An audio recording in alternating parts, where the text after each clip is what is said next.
ભક્તિનગરના જંગલેશ્વર વિસ્તારમાં રહેતી એક 14 વર્ષની સગીરાને છેલ્લા 2 માસ દરમિયાન રાજકોટ શહેરના 8 જેટલા યુવકોએ વિવિધ માધ્યમથી ઇન્સ્ટાગ્રામ તેમજ અન્ય માધ્યમોથી ફોસલાવી ભોળવી અને તેના ઉપર તેની ઈચ્છા વિરુદ્ધ દુષ્કર્મ અવારનવાર છેલ્લા 2 માસ દરમિયાન ગુજારેલ, જે બાબતે ભક્તિનગર પોલીસ સ્ટેશનમાં ફરિયાદ રજીસ્ટર કરવામાં આવેલ છે અને પીઆઈ જયદીપસિંહ પરમાર આ બાબતની તપાસ ચલાવી રહેલ છે. આ આરોપીઓમાં એક દેવિલ, સાહિલ, મિહિર કુગશિયા, રજાક ઠેબા, ધવલ, આસિફ શાહમદાર, એક સગીર વયનો છોકરો તેમજ એની એક મિત્ર, શ્રી મિત્ર, જેણે આ તમામની આરોપીઓ સાથે ઓળખાણ કરાવેલ છે.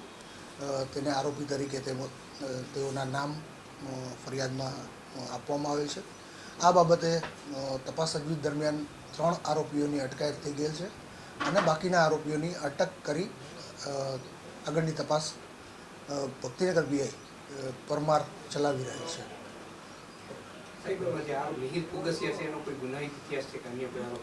આ મિહિર કુગશિયા વિરુદ્ધ અગાઉ વિવિધ પોલીસ સ્ટેશનોમાં 6 જેટલા પોલીસની ઓળખ આપીને ખોટા ગેરલાભ લેવા અંગેના ગુનાઓ રજીસ્ટર થયેલ છે. તેનો ગુનાહિત ઇતિહાસ પણ તપાસના કામે ચકાસવામાં આવી રહેલ છે અને તેના વિરુદ્ધ કાયદેસર કાર્યવાહી કરવામાં આવી રહેલ છે. Okay sir.